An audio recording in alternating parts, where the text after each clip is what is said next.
हनुमान जी सुनो, कॉलेज में स्कूल में कोई गुंडे हमारी बेटियों को छेड़ते हैं, बाकी लोग डर जाते हैं, लेकिन जाट का अगर एक भी लड़का है तो उसका विरोध करेगा, चाहे उसकी जान चल जाए। लेकिन इस जाट महाकुंभ का लक्ष्य क्या है? इससे हम क्या हासिल करके जाएंगे? हम सिर्फ खेती करने के लिए नहीं है, मेहनत करें हम और माल कमाए व्यापारी, ये नहीं हो सकता। यही तकलीफ है कि एक जाट आगे कैसे बढ़ गया, इसकी भी टांग पकड़ के खींचो, ये तकलीफ है। इस जाट महाकुंभ में आए हैं और आपस में ही बातचीत करते रहेंगे तो क्या सीख के जाएंगे, क्या लेकर जाएंगे? और इसलिए सबसे निवेदन है कि मोबाइल सब बंद करें, सिर्फ फोटो खींचने के लिए, वीडियो बनाने के लिए करना तो करें, लेकिन बातचीत ना करें और आपस में कोई बात ना करें। जो भी समाज के नेतृत्व करता है, जब बोलते हैं तो उनकी बात सुनो, सुनने के लिए तो आए और सब मिलकर जो निर्णय होगा उसका पालन करेंगे। और इसलिए जननी जन्मभूमि स्वर्ग से महान है, इसके वास्ते तन मन धन और प्राण है। प्राणों से प्यारी, प्रातः स्मरणीय, परम पूजनीय इस भारत माता में हमारा जन्म हुआ है और इसलिए इसमें 33 करोड़ देवी देवताओं का वास है।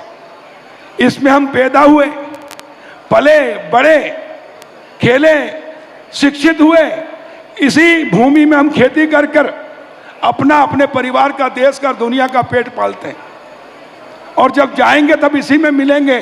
और इसलिए हमारी सबसे बड़ी कोई देवता है, देवी है, तो वो है हमारी भारत माता। और इसलिए दोनों मुट्ठी बांधकर हम सब भारत माता का जयकारा लगाएंगे, जो मंच पे है वो भी और जो नीचे हैं, खड़े हैं, बैठे हैं वो भी। बोलो भारत माता की, भारत माता की, भारत माता की। वंदे वंदे वंदे। बोलो वीर सत्यवादी तेजाजी महाराज की, महाराजा सूरजमल जी की, महाराणा भीम सिंह की और हमारे सभी पुरखों की। मैं जहां से आता हूं वो नर्मदा जी का नाभि स्थल है और नर्मदा जी भगवान शंकर की बेटी है और हम भी शंकर की जटाओं से पैदा हुए हैं और इसलिए मां नर्मदा के चरणों में प्रणाम करता हूं और आप सबसे निवेदन करता हूं कि मैं कहूंगा नर्मदे हर, आप सब मुट्ठी बांध कर कहेंगे जिंदगी भर, ताकि मां का आशीर्वाद हमें जिंदगी भर मिले और हमारा जीवन सुखमय व्यतीत हो। नर्मदे हर, नर्मदे हर।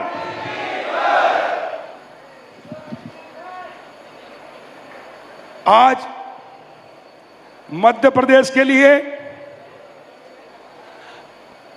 और जाट समाज के लिए ऐतिहासिक दिन है कि आज जाट समाज की युवा शक्ति ने एक संकल्प लिया कि हम पूरे संपूर्ण मध्य प्रदेश में कोने कोने में, जिले में, तहसील में, गांव में, शहर में, जहां भी जाट समाज के लोग रहते हैं, इनको पीले चावल देकर निमंत्रण देंगे और 14 मई को भोपाल में दशहरा मैदान पर एकत्रित होकर महाकुंभ करेंगे।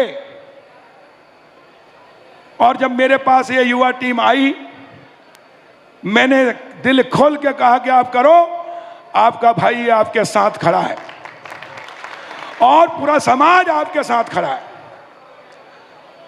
और मैं बधाई देता हूं संपूर्ण जाट समाज को कि उन्होंने, सबने आशीर्वाद दिया, बुजुर्गों ने, माता बहनों ने, युवाओं ने सहयोग किया और आज संपूर्ण प्रदेश से ये महाकुंभ सफलतापूर्वक संपन्न हुआ। और जो भी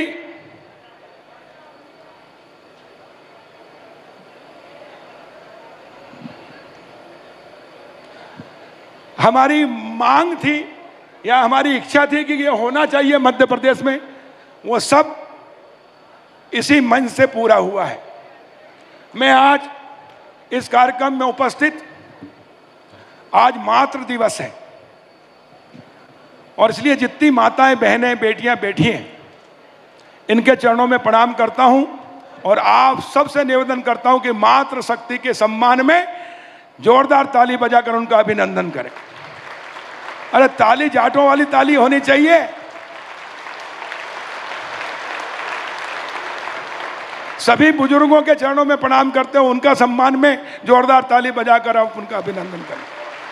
युवा शक्ति को नमस्कार, बच्चों को प्यार, पत्रकार मित्रों का अभिनंदन और मंच पर विराजमान हमारे जाट समाज के सभी पूरे देश से आए हुए समाज का नेतृत्व करने वाले सम्मानित सभी नेतृत्व का मैं अभिनंदन करता हूं मध्य प्रदेश की धरती पर, और आप सबका भी अभिनंदन करता हूं क्योंकि समय बहुत हो गया है, ज्यादा भाषण देने की आवश्यकता नहीं है। लेकिन इस जाट महाकुंभ का लक्ष्य क्या है, इससे हम क्या हासिल करके जाएंगे, यह जरूर बताऊंगा। भाई आपस में बातचीत नहीं, थोड़ी देर शांति रख लो। आज के कार्यक्रम की शुरुआत मध्य प्रदेश के मुख्यमंत्री माननीय शिवराज सिंह चौहान जी के मुख्य अतिथि में हमने की और जाट समाज ने जो भी मांग रखी थी कि ये होना चाहिए सरकार से, हमारी अपेक्षा ये है। हम सुबह मुख्यमंत्री निवास गए, अभय चौटाला जी, विक्रम वर्मा जी, हमारे हरियाणा से आए सतीश नांदल जी और भी जितने अतिथि आए थे, और उनसे जाकर वहाँ चर्चा की और उन्होंने कहा कि ये सभी मांगे आपकी जायज है, मैं इसको पूरा करूँगा। और मुख्यमंत्री जी ने आकर सबसे बड़ी मांग जो थी कि सत्यवादी वीर तेजाजी महाराज का एक नाम से बोर्ड होना चाहिए, बोर्ड का गठन, और बोर्ड के गठन में उसमें समिति बनकर तेजाजी महाराज के नाम पर जन कल्याण के, समाज के, शिक्षा के, सब क्षेत्र के विकास के काम हो, और वो उन्होंने घोषणा की। और इसलिए जोरदार ताली बजाकर माननीय मुख्यमंत्री शिवराज सिंह जी का हम धन्यवाद करते हैं। देखिए, जो हमारे लिए करता है उसका धन्यवाद भी हमको करना चाहिए। दूसरी मांग थी कि समाज के बच्चों को पढ़ाई के लिए छात्रावास, तो ग्वालियर, भोपाल, इंदौर, 3 जगह की मांग की। लेकिन मैं आपको विश्वास दिला रहा हूं कि जितने संभागीय मुख्यालय हैं, जहां जहां हमारा समाज रहता है, जिस संभाग में, उज्जैन में भी करेंगे, ग्वालियर में भी करेंगे, बाकी जगह जबलपुर है वहां भी करेंगे। जहां जहां समाज के बच्चे हैं उनकी पढ़ाई के लिए, गरीब बच्चे, बेटे बेटियों को आगे बढ़ाने के लिए छात्रावास की आवश्यकता होती है, कोचिंग की आवश्यकता होती है, और वहां सरकार से सस्ते दर पर जो बाकी समाजों को भी दी जाती है जमीन छात्रावासों के लिए, वो दी जाएगी। और उसके लिए उन्होंने मुझे नियुक्त किया है। तो मैं आपको विश्वास दिलाता हूं कि 3 जगह नहीं, 30 जगह भी जरूरत पड़ी तो 30 जगह जमीन दिलाने का काम करूंगा। इसके अलावा एक मांग हमारी और थी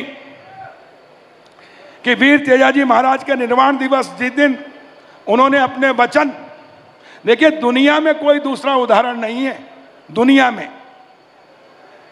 कि जिसने कहा हो कि मैं मेरा काम पूरा करके आऊं और उसके बाद आके मुझे डस लेना, अभी मेरे पास समय नहीं, मैं न्याय की लड़ाई लड़ने जा रहा हूं, धर्म की लड़ाई लड़ने जा रहा हूं, गौ माता की रक्षा करने जा रहा हूं, और मैं वापस आऊंगा और फिर मुझे डस लेना ना। है क्या कोई दूसरा उदाहरण दुनिया में? नहीं है। वो है हमारे समाज के पुरखे, हमारे गौरव वीर तेजाजी महाराज, जिन्होंने वापस आकर कहा कि मुझे डस लो। और तब उनने कहा नाग देवता ने कि तुम्हारे शरीर में कोई जगह नहीं, कहाँ डसूं? तो अपनी जीभ निकाल के दिख, ये जगह सुरक्षित, यहाँ डस लो। आज कोई उदाहरण मिलता है? अभी अपने से कह दे कोई कि आपकी जान चाहिए तो कोई देने को तैयार है क्या? अरे भाई, बोलना आसान है, देना बहुत मुश्किल है। और इसलिए वीर तेजाजी महाराज के निर्वाण दिवस पर छुट्टी की मांग की थी, उन्होंने घोषणा की कि वीर तेजाजी महाराज के निर्माण दिवस पर ऐच्छिक छुट्टी रहेगी। बाकी चीजें भी जितनी भी हैं समाज सुधार के लिए, समाज को आगे बढ़ाने के लिए, वो हम सब करेंगे। लेकिन मित्रों, मैं एक निवेदन करना चाहता हूं। एक मांग और रखी थी कि 10-10 टिकट दोनों पार्टियों से दी जाए। देखिए, बिन मांगे मोती मिले और मांगे मिले ना भीख। खुद को कर बुलंद इतना कि खुदा बंदे से पूछे बता तेरी रजा क्या है। मैं आपके सामने उदाहरण हूं। मैं 1990 से राजनीति में आया। इंदौर पढ़ाई करने के बाद हरदा गया और हरदा विधानसभा में जाटों के वोट 1182 उस समय थे, बाकी समाजों के बहुत थे। और मैंने 2-2.5 साल वहां मेहनत की, किसानों की लड़ाई लड़ी, अन्याय के खिलाफ लड़ा, और उसके कारण पार्टी ने मेरे मांगने नहीं आया टिकट। उस समय 1,000 रुपया टिकट के लिए कहा था कि 1,000 रुपये का आवेदन जमा करो, और मैंने कहा कि मैं टिकट के लिए आवेदन नहीं दूंगा, न किसी को भेजा। और मुझे टिकट मिला, और जब टिकट मिलने के बाद मैं एक कार्यक्रम में गया सिराली, और मुझे वहां हमारे एक कार्यकर्ता थे पदम पटेल, उन्होंने कहा कमल पटेल युवा है। मैं उस समय 30-32 वर्ष का था। युवा है, पुरुषार्थी है, स्वाभिमानी है, चरित्रवान है, अन्याय के खिलाफ लड़ते हैं, बहुत संघर्ष किया इन्होंने, और पार्टी ने इनको उम्मीदवार बनाया। लेकिन इनकी एक कमी है, बोले जाट बिश्नोई है, क्योंकि जाट बिश्नोई के नाम का हुआ बाकी समाज में भयंकर रहता। तब मैं खड़ा हुआ और मैंने कहा कि एक जन्म नहीं 1000 जन्म मिले तो जाट के यहाँ पैदा हूं, जाट समाज में हूं, क्योंकि जाट समाज स्वाभिमानी है, पुरुषार्थी है, चरित्रवान है और देशभक्त है, अन्याय के खिलाफ लड़ना जानती है। मैंने कहा पान की दुकान पर 50 लोग खड़े और कोई गुंडा आके किसी को चाकू मार जाए तो बाकी लोग खसक लेंगे वहां से, लेकिन जाट का अगर एक भी लड़का है तो उसका हाथ पकड़ेगा, विरोध करेगा। कॉलेज में, स्कूल में कोई गुंडे हमारी बेटियों को छेड़ते हैं, बाकी लोग डर जाते हैं, लेकिन जाट का अगर एक भी लड़का है तो उसका विरोध करेगा, चाहे उसकी जान चल जाए। ये हमारी समाज में हमको पुरखों से मिला है, हमारे खून में है। देश सेवा, परोपकार, अन्याय के खिलाफ लड़ना, चाहे वो देश की सीमा पर हो, सुरक्षा का मामला, तो हमारे समाज के युवकों ने सबसे अधिक कुर्बानियां दी है, शहीद हुए हैं। कारगिल युद्ध के विजय में हमारे खून ने ही कारगिल में विजय प्राप्त कराई, सबसे अधिक शहीद हुए। खेल का क्षेत्र देख लो तो भारत माता का मान पूरे दुनिया में अगर किसी ने बढ़ाया तो हमारे खून ने। राजनीतिक क्षेत्र में भी जो भी आए हैं और सत्ता परिवर्तन से व्यवस्था परिवर्तन करके दिखाया तो हमारे खून। मैं भी मध्य प्रदेश में 30 साल से हरदा क्षेत्र का प्रतिनिधित्व कर रहा हूं। मैं जब राजस्व मंत्री था, युद्धवीर जी, हनुमान जी सुनो, तब यहां पर 5 करोड़ भी पूरे प्रदेश को नहीं मिलते थे। आपके राजस्थान में तो टिड्डी दल पूरी फसल चौपट कर जाता था, लेकिन प्राकृतिक आपदा नहीं थी। लेकिन मैंने राजस्व मंत्री बनते से ही प्राकृतिक आपदा इल्ली को घोषित करवाया। जब मुख्यमंत्री थे बाबूलाल गौर जी, हरदा ले गया, बालागांव से हाथ पका, अधिकारी सचिव थे भागीरथ प्रसाद, वो कह रहे सर नियम नहीं है। मैंने कहा मुख्यमंत्री जो बोल देगा नियम बन जाएगा, हाथ पकड़ के घोषणा कराई। ये हरदा के लोग हैं, इनको पता है। तब इल्ली को प्राकृतिक आपदा दुनिया में सबसे पहले कहीं हुई तो मध्य प्रदेश में, और जहां 5 करोड़ नहीं मिलते थे, 5000 करोड़ किसानों को दिलाने में सफलता प्राप्त की। ये गांव की आबादी का मालिकाना हक, देश बनाए गांव और शहर से मिलकर।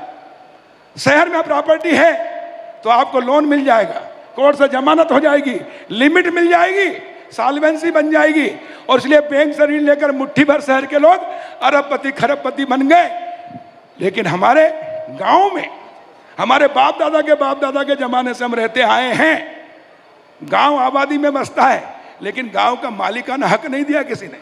जब मैं राजस्व मंत्री बना तो मैंने हरदा के मसन गांव को देश का पहला गांव आजादी दिलाया। 1383 मालिकाना हक का देकर मुख्यमंत्री ग्रामीण आवास अधिकार पुस्तक, जिससे लोन भी मिल सकता है, जमानत भी हो सकती है, लिमिट भी मिल सकती है, सॉल्वेंसी। और जब बैंक से लोन लेंगे तो 40% सब्सिडी मिलेगी। उद्योग धंधे लगाएंगे। हम सिर्फ खेती करने के लिए नहीं है, मेहनत करें हम और माल कमाए व्यापारी, ये नहीं हो सकता। मेहनत करेंगे हम तो हमारे बेटे भी पढ़े लिखे हो गए, ये उद्योग लगाएंगे, व्यवसाय करेंगे और माल बेचेंगे, तो ये मुट्ठी भर लोग कमाते थे वो अब गांव के लोग कमाएंगे। अब गांव का और शहर का भेद खत्म किया। देश में पहला कानून हमने मध्य प्रदेश में बनाया, जिसको प्रधानमंत्री जी ने पूरे देश के अंदर स्वामित्व योजना के रूप में लागू किया। अब ड्रोन कैमरे से सर्वे हो रहा है। आपका मकान अगर 1 करोड़ का है तो पहले 1000 की जमानत नहीं होती, लेकिन अब आपका 1 करोड़ रुपए का लोन मिलकर मकान, दुकान, व्यवसाय, उद्योग लगा सकेंगे सब्सिडी लेकर। हमारे लड़के जो बेरोजगार नौकरियों के लिए भटक रहे हैं वो उद्योगपति बनेंगे, नौकरी देने वाले बनेंगे। जब कृषि मंत्री बना तो 2004 से एक नियम था, चना, सरसों, मसूर, गेहूं, सुनो सब लोगों से निवेदन है नीचे बैठ जाएं। विधायक काहे के लिए बनना है, टिकट काहे के लिए चाहिए? ये किसानों की तकदीर तस्वीर बदलने के लिए। और इसलिए उसके अंदर भी हमने प्रयास किए और 20,000 करोड़ किसानों को दिए। सब लोगों से निवेदन है नीचे बैठ जाएं। सभी युवा शांति रखें। यही तकलीफ है कि एक जाट आगे कैसे बढ़ गया, इसकी भी टांग पकड़ के खींचो, ये तकलीफ है। और इसलिए मैं कहना चाहता हूं कि खुद को इतना स्वाभिमानी पुरुषार्थी मेहनत करो कि राजनीतिक पार्टियां घर बैठे तुमको टिकट दे, मांगने से टिकट मिलने वाली नहीं है। और इसलिए अपने अपने क्षेत्र में काम करो। युवा लोगों से मैं कहना चाहता हूं, मेरा 30 साल का अनुभव है, अन्याय अत्याचार के खिलाफ लड़ो और सिर्फ जाट जाट मत करो, बाकी समाज को लेके भी चलो। अगर बाकी के लोगों को लेके नहीं चले तो कहां से आगे बढ़ोगे? आज मध्य प्रदेश में हम गर्व से कह सकते हैं कि हमारी संख्या कम है, उसके बावजूद एक सांसद है हमारा नर्मदापुरम से उदय प्रताप सिंह जी। हमारे 2 विधायक हैं, एक मैं हूं और एक नीना वर्मा जी जो श्रीमती विक्रम वर्मा, वो भी 3 बार से लगातार विधायक है। उसके अलावा हरदा में एक भारती राजू कमेड़िया है जो नगर पालिका की अध्यक्ष है, वो भी हरदा से है। एक हमारा महापौर है प्रहलाद पटेल, वो रतलाम से महापौर है। ये लोग मेहनत करके आए। हम सब अगर टिकट चाहिए तो क्षेत्र में जनता की सेवा करो। पंच से लेकर प्रधानमंत्री तक बन सकते हो, लेकिन मेहनत करो तब बनोगे। खाली माली सम्मेलन करने से और मांग करने से नहीं होगा। हम सब आज ये संकल्प लें कि जहां भी हम रहते हैं वहां हमको मेहनत करना होगी, लोगों के काम करना होंगे, लोगों के कष्ट में, दुख में आगे आना होगा और सबका साथ लेकर, सबका विश्वास जीतकर, दिल जीतकर आगे बढ़ेंगे तो 10 नहीं 100 भी हो सकते हो, 100 भी बन सकते हो। और इसलिए मैं आप सबसे हाथ जोड़ के निवेदन करता हूं कि पहले अपने को पहचानो, और बगैर सबके सहयोग से कुछ हो नहीं सकता। इसलिए सबका साथ लेकर चलें, आगे बढ़ें और अपने समाज के अंदर जो कमियां हैं, जो कुरीतियां हैं, मैं खुला बताना चाहता हूं कि एक कोई आगे बढ़ गया तो सब मिलकर टांग पकड़ के खींचने का प्रयास करते हैं कि ये कैसे बढ़ गया। इसको पहले हमको खत्म करना होगा। दूसरा, जो नशा मुक्त युवाओं के अंदर हो गया है, उस नशे से मुक्त होना पड़ेगा, तब हम आगे बढ़ सकते हैं। तीसरा, हमारी बेटियों को आगे पढ़ाना होगा, तब हम आगे बढ़ सकते हैं। और खेती के साथ व्यापार, व्यवसाय, उद्योग में भी हमको आगे आना पड़ेगा और सरकारी क्षेत्र में भी पढ़ाई करके मेरिट के आधार पर हम आगे बढ़ेंगे तो हम आगे आएंगे। हमको गर्व है कि हमारे मध्य प्रदेश की एक बेटी मनीषा जाट IAS है। सबसे बड़ी नौकरी जो IAS की होती है वो मध्य प्रदेश की बेटी है। जरा जोरदार ताली बजा कर उसका अभिनंदन। उससे प्रेरणा लो, उससे प्रेरणा लो कि जब हमारी एक जाट की बेटी आईएएस बन सकती है तो हम भी बन सकते हैं। अगर एक जाट का बेटा मंत्री बन सकता है तो हम भी बन सकते हैं, लेकिन उसके लिए मेहनत करना पड़ेगी। टांग पकड़ के खींचने की जरूरत नहीं है। अपने अपने क्षेत्र में सब मेहनत करें, आगे बढ़े। मैं हमेशा समाज के लोगों के साथ साथ, संपूर्ण समाज हमारा परिवार है। पूरा देश जो भी भारत माता में पैदा हुआ है वो हमारे परिवार का सदस्य है, और इसलिए जो सबसे पीछे है वो हमारा गले का हार है। मैं अपने लिए नहीं, अपनों के लिए हूं, और अपने वो हैं जो सबसे पीछे हैं, सबसे दलित हैं, सबसे पिछड़े हुए हैं, गरीब हैं, असहाय हैं। उनकी सहायता करके उनके आगे लाएंगे तो उनका आशीर्वाद मिलेगा, और आपको वो दुआएं दुनिया के सबसे ऊंचे पद पर पहुंचा सकती है। और इसलिए मैं यही प्रार्थना करता हूं कि जो हमारे पुरखों में जो सेवा भाव था, जो स्वाभिमान था, पुरुषार्थ, चरित्र, देशभक्ति के गुण थे, वो गुण हम में भी रहें। उसके बल पर हम अपने समाज का गौरव बढ़ा सकते हैं, अपने परिवार का गौरव बढ़ा सकते हैं, और अपने देश का गौरव बढ़ा सकते हैं। इसी निवेदन के साथ सभी अतिथि जो पूरे देश से आए हैं, मैं उनका स्वागत करता हूं, और आप सब समाज बंधु, भाइयों बहनों, माताओं, बच्चों, सबका अभिनंदन करता हूं कि आपने ये कार्यक्रम सफल बनाया, और जो जो भी घोषणा मुख्यमंत्री ने की है उसको मैं पूरा कराने का संकल्प लेता हूं। बहुत बहुत धन्यवाद।